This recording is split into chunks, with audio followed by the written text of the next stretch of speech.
umuttan bekledim, illerce gelmeği. Geçen o günler kimin, yanımı almağı. Sensiz ne günlerdeyim, isterdim bilmeği. Olmaz her gün gevlimde. Bu gam derdi taşıyım, ya gel öldür kurtulum, ya sevmani yaşayım.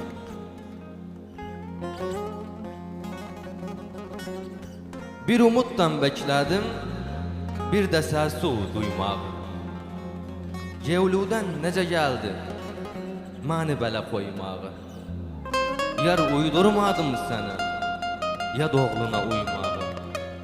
Olmaz her gün gevlimde, bu gam derdi taşıyım. Ya gel öldür kurtulum, ya sevmani yaşayım.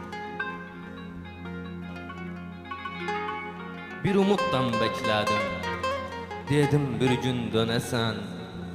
Gevlimde bir ataşsan, zannetmirem sönesen. Hara bakıram sen, göz yumuram gene sen.